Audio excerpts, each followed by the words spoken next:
एक दोस्तों, स्वागत है आप सभी का आपके अपने YouTube channel study circle VC पे। आइए दोस्तों, आज 30 महत्वपूर्ण बाल विकास एवं शिक्षा शास्त्र के प्रश्नों को देखते हैं और इन पर डिस्कशन करते हैं। आज का जो पेपर है हमारा, ये 2017 का सीजी टेट का पेपर है और मोस्ट जो भी आपके आगामी परीक्षा के लिए बहुत ही महत्वपूर्ण है। अच्छे अच्छे प्रश्न है इस सेट के अंदर। आइए बिना समय बर्बाद किए आज के सेट को स्टार्ट करते हैं। और हमारा आज का पहला क्वेश्चन है दोस्तों, विद्यालय में सर्वोत्तम अभिप्रेरक। अभिप्रेरक का मतलब होता है जो हमें मोटिवेट करता है, मोटिवेटर। ये रहा आपका मोटिवेटर, बेस्ट मोटिवेटर, बेस्ट अभिप्रेरक जो होता है दोस्तों हमारे इस विद्यालय में, वो हमारा शिक्षक होता है। हमारा शिक्षक भी कौन? ऑप्शन देखिएगा, कक्षा शिक्षक, प्रधान अध्यापक, सहपाठी या विषय शिक्षक।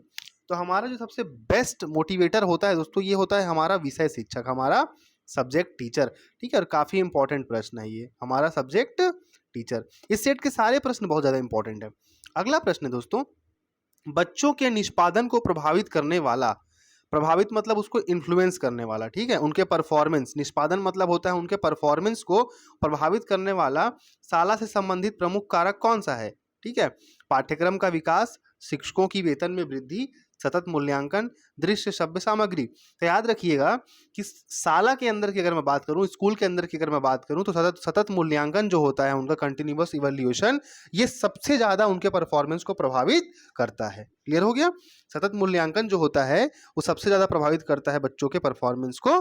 ठीक है, ध्यान रखिएगा। अगला है, एक शिक्षक के लिए विद्यार्थियों के व्यक्तित्व भेदों का ज्ञान आवश्यक है शिक्षा में सुधार के लिए।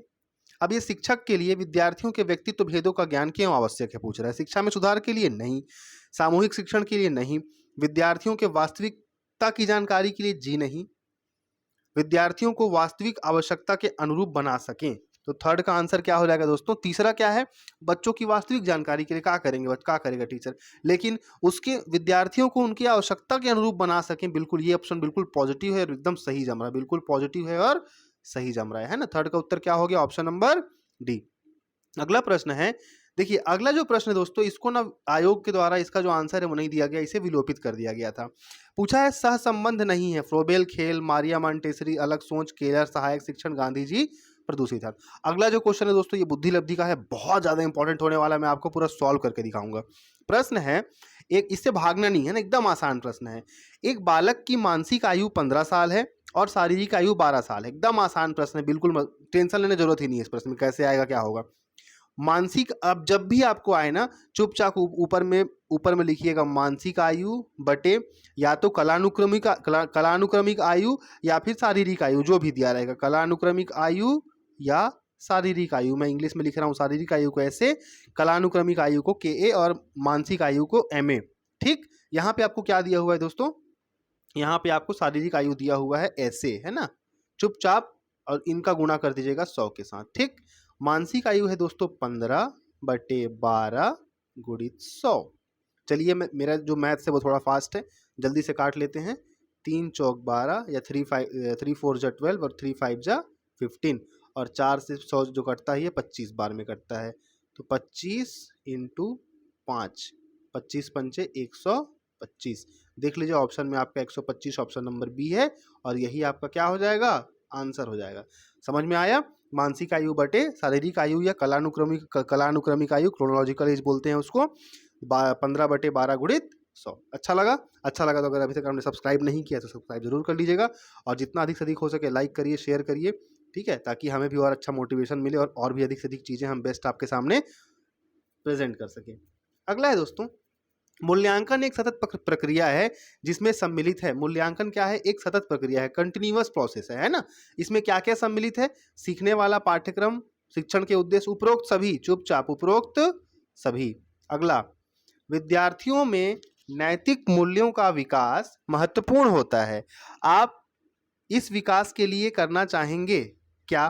क्या करना चाहेंगे? ठीक है, पूछा आप इस विकास के लिए क्या करना चाहेंगे?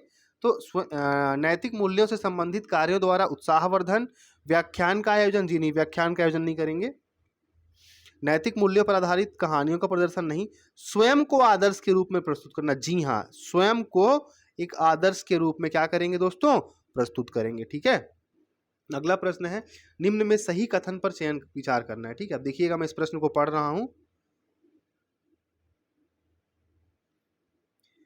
पहला है, एक विद्वान को अपना विषय तैयार करने और कक्षा में जाने की आवश्यकता नहीं है। अनुभवी अध्यापकों के लिए आवश्यक नहीं है कि वे कक्षा में जाने से पूर्व तैयारी करें। अध्यापक के अनुभव अथवा विद्वता का विचार किए बिना प्रत्येक अध्यापक को हर बार कक्षा में जाने से पूर्व तैयारी की आवश्यकता होती है। एक कुशल अध्यापक बिना तैयारी के कक्षा में काम चला सकता है।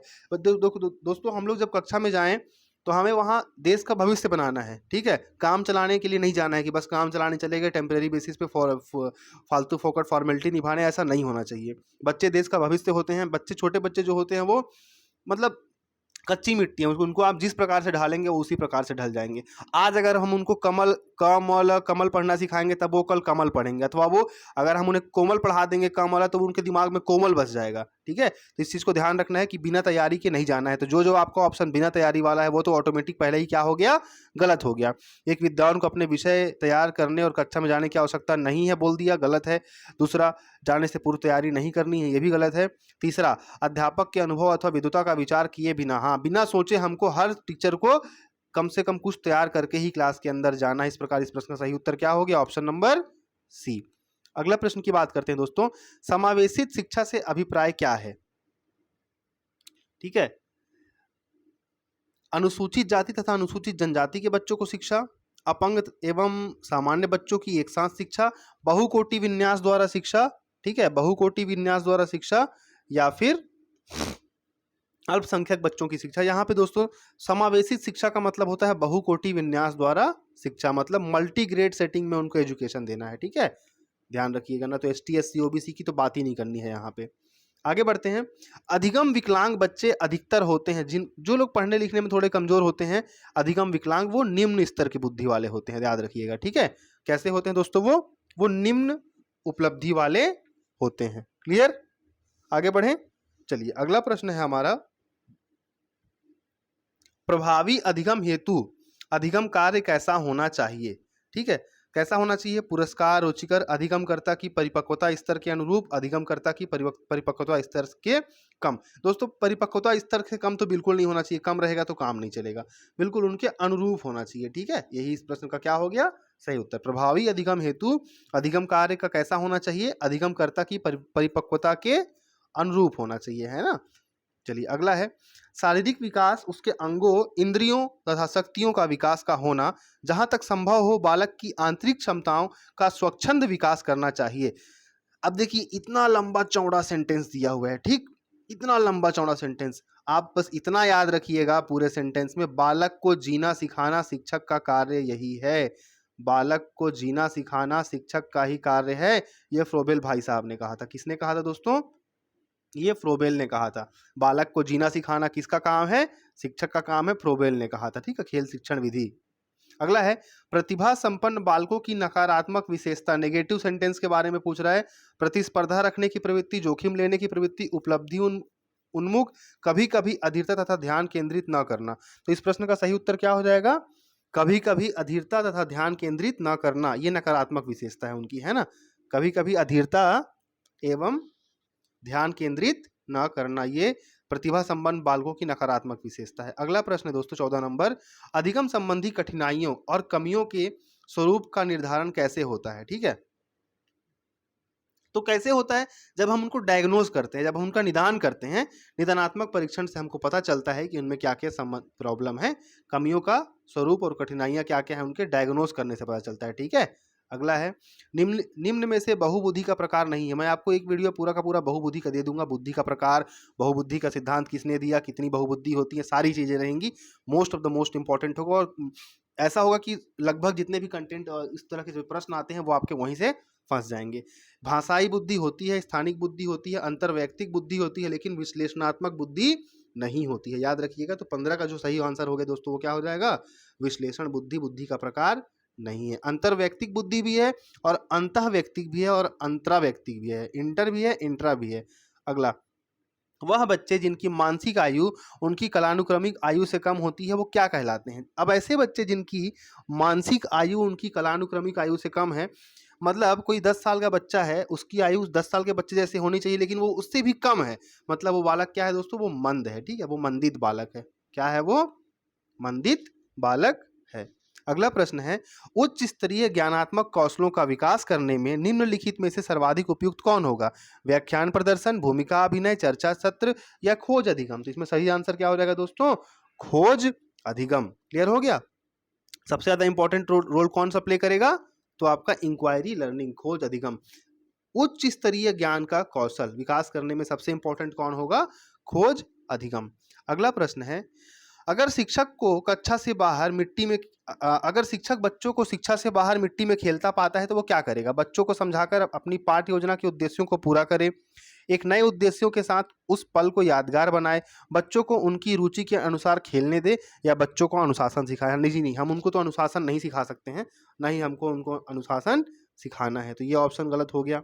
ठीक है, अगर शिक्षक बच्चों को कक्षा से बाहर मिट्टी में खेलता पाता है तो क्या करेगा? बच्चों को समझाकर अपनी पाठ्य योजना की योग्यता उद्देश्य पूरा करेगा। नहीं जी, बिल्कुल गलत बात है। अब ऑप्शन नंबर बी और सी आपका सही बचता है, जिसमें बी बोलता है एक नए उद्देश्यों के साथ उस पल को यादगार बनाए। जी बिल्कुल, ये वाला ऑप्शन जो है आपका आयोग ने भी लिया है और यही आपका सही आंसर भी है। ठीक है, चलिए आगे बढ़ते हैं। आर्किमिडीज एक वैज्ञानिक थे, जो जैसे जब वो पानी में बैठे तो पानी जो है वो जो उनके शरीर के भार के बराबर पानी जो था उस टब से बाहर निकल गया और वो पूरे शहर में यूरेका यूरेका यूरेका चिल्लाते हुए दौड़े थे आर्किमिडीज। ठीक है, आर्किमिडीज का सिद्धांत था। तो यूरेका का मतलब होता है आई फाउंड इट, मैंने इसे खोज लिया, आई गॉट इट, मैंने इसे पा लिया, मैंने खोज लिया। आर्किमिडीज ने अपनी समस्या का हल तब पाया जब वह अपने स्नान टब में था। यह सृजनात्मकता की प्रक्रिया के किस सोपान के अंतर्गत आता है?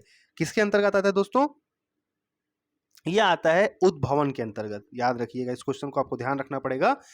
ये जो आपका सोपान है किस सोपान के अंतर्गत आएगा? तो उद्भवन, इनक्यूबेशन बोलते हैं इसको। ठीक है, क्या बोलते हैं इंग्लिश में? इनक्यूबेशन। क्लियर हो गया? अगला प्रश्न है, पुरस्कार की अधिगम में महत्वपूर्ण भूमिका है। पुरस्कार की अधिगम में महत्वपूर्ण भूमिका है, यह मुख्य विशेषता किस अधिगम उपागम की है? तो यह व्यवहारवादी, बिहेवियरिस्ट उपागम की है। क्लियर हो गया? चलिए अगला प्रश्न है 21 नंबर, बालक विशिष्ट वस्तुओं के लिए नवीन शब्द प्रायः निम्न विधि से सीखते हैं। विशिष्ट वस्तुओं के लिए नए शब्द कैसे सीखते हैं? अनुकरण, अनुबंधन, अंतर्दृष्टि सूझ या प्रत्यय एवं भूल? तो यह अनुबंधन प्रक्रिया, ठीक है, कंडीशनिंग प्रोसेस के माध्यम से बच्चे नया नाम सीखते हैं, नया शब्द सीखते हैं। अगला, वस्तुनिष्ठ प्रकार के परीक्षणों में विद्यार्थी चयनित विषय वस्तु का अध्ययन करते हैं, पूर्ण रूप से विषय वस्तु का अध्ययन करते हैं, कम थकान अनुभव करते हैं, लेखन शैली एवं भाषा से प्रभावित करते हैं। तो ये तो तीसरा चौथा तो आपको ऐसे भी गलत हो गया। चयनित विषय वस्तु का अध्ययन नहीं करेंगे, पूर्ण रूप से विषय वस्तु का अध्ययन करते हैं। ऑब्जेक्टिव टाइप के जो टेस्ट स्टूडेंट के लिए होते हैं उसमें स्टूडेंट क्या करते हैं दोस्तों? ये पूर्ण रूप से विषय वस्तु का अध्ययन करते हैं। अगला मोस्ट इंपॉर्टेंट क्वेश्चन है आपका, ये आपका जो 2019 का जो भर्ती हुआ था ना, 2019 का जो भर्ती हुआ था विज्ञान समूह सहायक शिक्षक, उसका यही प्रश्न था, स्नायु मंडल वाला। शारीरिक विकास का क्षेत्र कौन सा है? स्नायु मंडल है, मांसपेशियों की वृद्धि है, एंडोक्राइन ग्लैंड्स भी हैं, उपरोक्त सभी। मतलब इस प्रश्न का सही उत्तर क्या हो गया? Option number D. लेकिन वो जो प्रश्न था दोस्तों, सेम प्रश्न था 2019 का, उसमें पूछा था शारीरिक विकास का क्षेत्र है स्नायु मंडल, उसके बाद दो और दूसरे ऑप्शन थे। ठीक है, तो वहां पे सही आंसर आपका क्या था? स्नायु मंडल था। वहां पे मांसपेशियों की वृद्धि और एंडोक्राइन ग्लैंड्स नहीं था। जबकि शारीरिक विकास का जो क्षेत्र है वो स्नायु मंडल भी है, मांसपेशियों की वृद्धि भी है और एंडोक्राइन ग्लैंड्स की भी बात है। ठीक, तो इसको आप ध्यान रखिएगा। अब बढ़ते हैं अगले प्रश्न की ओर।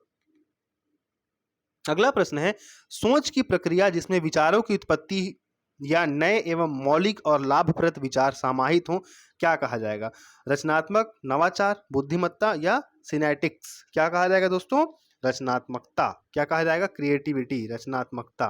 ठीक, ऐसी सोच की ऐसी प्रक्रिया जिसमें विचारों की उत्पत्ति या नए मौलिक लाभप्रद विचार समाहित हों, उसे क्या कहेंगे हम? रचनात्मकता। अगला प्रश्न है, शाला आधारित मूल्यांकन की विशेषता क्या है?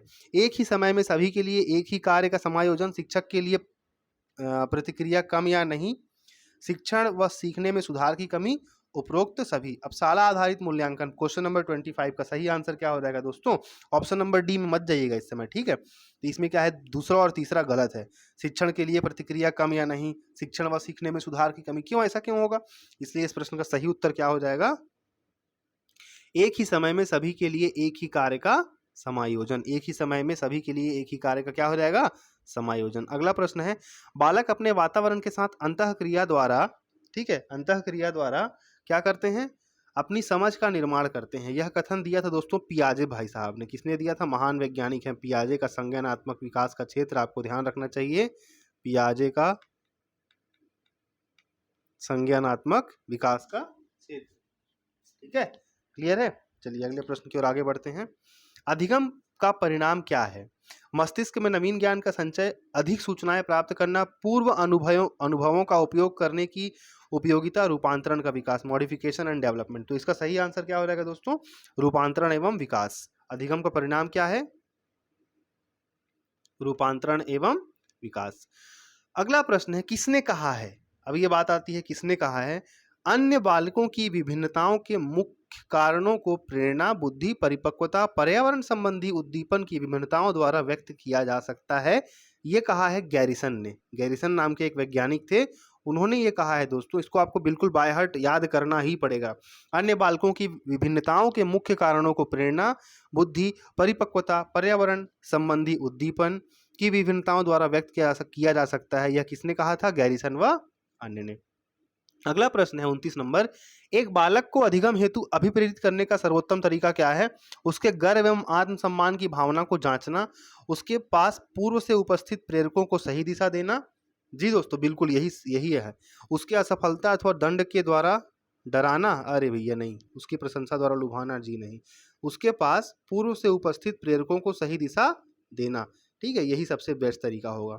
अगला है, विद्यार्थियों में समस्या समाधान योग्यता के पोषण का महत्वपूर्ण तरीका है विमर्शक अभिवृत्ति के निर्माण को उत्प्रेरित करना, उन समस्याओं पर बल देना जो उसके लिए वास्तविक हैं। ठीक है, औपचारिक तर्कन तकनीकी का प्रशिक्षण देना, या डी ऑप्शन है दोस्तों, सर्वमान्य उत्तर देने या स्वीकार करने से इनकार करना। तो इस प्रश्न का सही उत्तर क्या हो जाएगा? विद्यार्थियों में समस्या समाधान योग्यता के पोषण का सबसे महत्वपूर्ण तरीका जो है वो क्या हो जाएगा आपका? ऑप्शन नंबर बी, उन समस्याओं पर बल देना जो उसके लिए वास्तविक है, जो उसके लिए रियलिस्टिक है ना। To emphasise problems that are real to them. बिल्कुल इस प्रश्न का सही उत्तर क्या हो जाएगा? Option number B. और इस प्रकार दोस्तों हम यहाँ पे जो है 30 के 30 प्रश्न को अच्छे से कंप्लीट कर लिए हैं। आई होप आपको वीडियो पसंद आया होगा। अगर आप चैनल पर नए हैं, चैनल को सब्सक्राइब जरूर कर लें। इस तरह के और भी वीडियोस पर आपको समय समय पर मिलते रहेंगे, जो आपके आगामी सभी के सभी परीक्षाएं, जो भी आपकी शिक्षक भर्ती है और जितने भी इससे संबंधित जो भी आपके टॉपिक्स हैं, मैंने उन सब के सब का वीडियो आपको क्या बोलते हैं हमारे चैनल पे उपलब्ध है।